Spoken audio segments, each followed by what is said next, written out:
Bom, pessoal, vou falar aqui sobre aqui o que acontece no chaveamento de processo. Aqui está escrito assim, ó, esqueleto do do esqueleto do que a camada mais baixa do sistema operacional faz quando ocorre uma interrupção. Então, eu vou tentar mostrar aqui para vocês. Então, primeiro, eu, eu teria aqui um código aqui que está sendo executado e ocorre uma interrupção. Então, eu faço conta que eu estou executando aqui move, o add, entre o move e o add ocorre uma interrupção. Aí ocorre aqui uma interrupção, vamos falar que é uma interrupção de hardware. Hardware interrupt, em português uma interrupção de hardware aqui. Tá legal, pessoal? Aí quando acontece uma interrupção de hardware, aqui no primeiro passo, né? Bom, eu vou colocar aqui com detalhes o que acontece. Quando acontece a interrupção de hardware, então daí o ARM, né? Se a gente estiver executando num processador ARM, ele vai lá no vetor de interrupção, vetor de interrupção, e ver qual que é a entrada correspondente à interrupção de hardware. Então ele tem aqui uma entrada correspondente à interrupção de hardware, tá legal?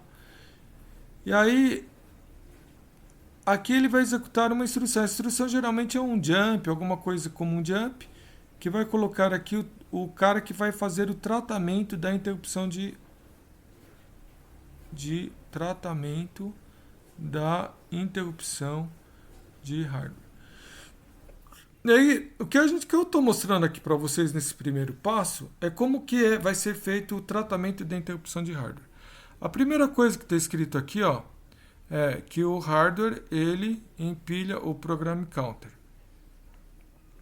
Então, de fato, quando acontece essa interrupção aqui de hardware, então no caso do ARM, o ARM ele grava automaticamente o program counter. Não é o usuário que grava o program counter. Então, nisso daqui, então, isso daqui é feito pelo próprio processador. O próprio processador guarda aqui o program counter, tá?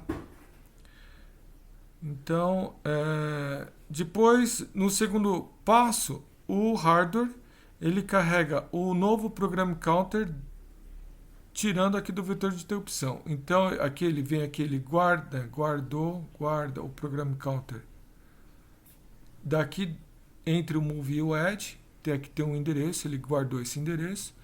Aí depois ele carrega o program counter do vetor de interrupção. Então ele vai lá aqui no vetor de interrupção, nessa posição correspondente, e carrega o program counter para entrar aqui, tá? Então o passo 2 é o program counter entra aqui. Aí ele começa a executar aqui uma rotina em assembly, né? Então ele faz um jump, começa a executar uma rotina em assembly. E a primeira coisa que a rotina em assembly faz é guardar os registradores. Então o primeiro passo aqui é salvar registradores. Salvar registradores. Por que, pessoal, que a gente tem que salvar os registradores? Todos os registradores, sim, basicamente todos. A princípio não todos, mas a gente vai salvar todos. Por que a gente tem que salvar os registradores? Para a gente guardar o estado aí do processo, né? Então isso aqui tem a ver com guardar o estado do processo. Então o estado do processo que os registradores, no caso ARM, seria de R0 a R15, o CPSR. Então a gente vai guardar tudo isso daqui na tabela de processo. Então isso daqui iria, por exemplo, para a tabela de processo. Tabela de processo. Guarda aqui o estado aqui dos registradores. Então Assembly Language Procedure Saves Registers. E esse cara aqui que está fazendo isso, ele está em Assembly. Pessoal, alguém tem alguma ideia por que tem que ser alguma coisa feita em Assembly? Aí se eu tivesse na aula, teria perguntado isso, daí ia ter um pouco de silêncio na classe, né? E, e aí eu perguntaria, por que a gente não pode fazer isso em C? Por que a gente tem que guardar os registradores em assembly? Porque o C é uma linguagem um pouco de um nível um pouco mais alto. O C, a gente tem o C rodando em cima do ARM, o C rodando em cima do Intel. O C o objetivo do C é ser uma linguagem independente do processador. Né? Se a gente quiser entrar no mérito do processador em si, então a gente precisa de ter código escrito em assembly, né? Então, não dá para ser, isso aqui não dá para ser feito em C. Pelo menos no C padrão não dá. Tem uns Cs modificados aí para alguns microcontroladores, né? Que vão fazer esse tipo de coisa, mas não é o C padrão, tá bom? Então, eu vou escrever aqui, não dá para fazer em C. E aí, por quê? Por quê, pessoal? Porque os registradores são dependentes da máquina. Os registradores são dependentes da máquina. Bom, daí vem aqui no passo 4, a linguagem, essa rotina assembly que eu estou marcando aqui para vocês, ela pega uma nova pilha, ela separa uma nova pilha dentro do kernel. Porque o usuário ele tem aqui a pilha dele. Então isso aqui vamos chamar pilha do usuário. Aí quando a gente entra dentro do kernel, a gente vai querer usar a nossa pilha do kernel, tá bom? A gente não vai querer usar a pilha do usuário, para não ficar misturando dados, não dar problema de proteção, de memória, nada. Então a gente vai querer usar a nossa própria pilha aqui dentro do kernel. Então por isso a gente precisaria de trabalhar com a nossa pilha aqui. Esse passo 4, embora o Tannenbaum tenha escrito que essa rotina aqui acerta a pilha, no caso do ARM, quem acerta a pilha também aqui é o próprio hardware. Tá? Então, no caso do ARM, especificamente no caso do ARM, é o hardware que acerta aqui a pilha. Só o fato de a gente estar chaveando de um modo, desse modo usuário para o modo interrupt no ARM, então a gente já vai estar pegando a nova pilha. Vocês vão estar vendo isso em laboratório de microprocessadores. Bom, depois vem que esse tratamento aqui que começa em assembly, a gente vai passar a executar alguma coisa em C. Então a gente vai aqui para um código em C, né? Aqui, ó, C interrupt service runs. Então, ó, essa rotina aqui que a gente chama aqui de interrupt service, né? Essa rotina que vai atender a interrupção, ela roda. E aí está escrito, ó, typically reads and buffers input. Então, se o cara estava... se a gente receber uma interrupção de hardware, tá? Porque dados chegaram de uma operação de leitura, então vamos supor, a gente recebeu uma interrupção de hardware, tá? Porque dados chegaram do disco.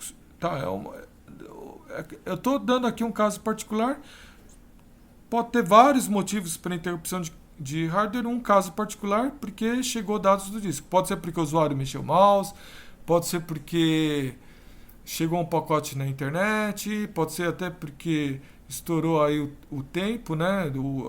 Veio alguma interrupção de hardware de algum relógio, qualquer motivo. Mas vamos pegar o caso aqui como exemplo que chegaram dados do disco. Aí está escrito aqui, ó, roda a rotina em C e typically reads and buffers input. Então ela vai ler aqui os dados que chegaram do disco e coloca em um buffer, tá bom? Então aqui, isso daqui depende, óbvio, de qual motivo que veio a interrupção de hardware. Se for porque dados chegaram do disco, a gente vai fazer isso. Se for porque, sei lá, o usuário mexeu o mouse, a gente vai atualizar a posição do mouse. Sei lá, para fazer alguma coisa aqui que tenha a ver com o que aconteceu, né? Supondo que tenham chegado os dados do disco e o processo agora ficou pronto, pode ser que esse processo seja mais prioritário ou não. De todo jeito, a gente tem que rodar aqui o escalonador. O escalonador ele vai decidir qual que é o processo que vai rodar em seguida.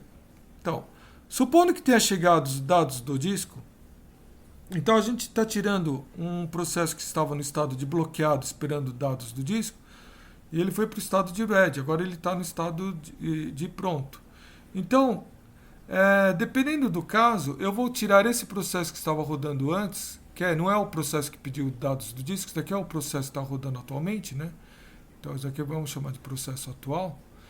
Então, dependendo do caso, eu vou ter que retirar esse processo atual que está rodando e vou colocar esse processo aqui que estava guardando dados do disco.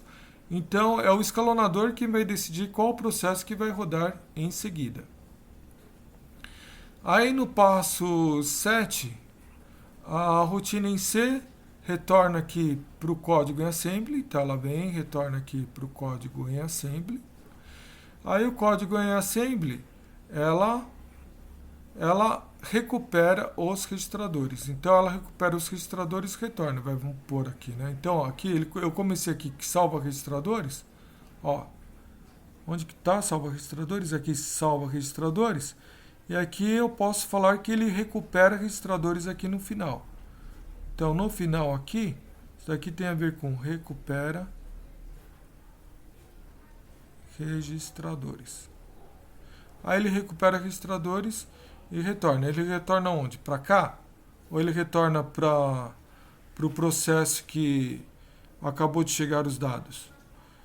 Então, não necessariamente ele vai recuperar os registradores desse processo. Ele recupera os registradores, retirando esses registradores da tabela de processo, né? Dependendo do quem o escalonador escolheu, da tabela de processos. E faz com que o novo processo agora passe a rodar. É assim que acontece o chaveamento de processos. Entenderam aí, pessoal? É importante isso daqui, hein? Esse tipo de coisa é o que cai na prova, tá?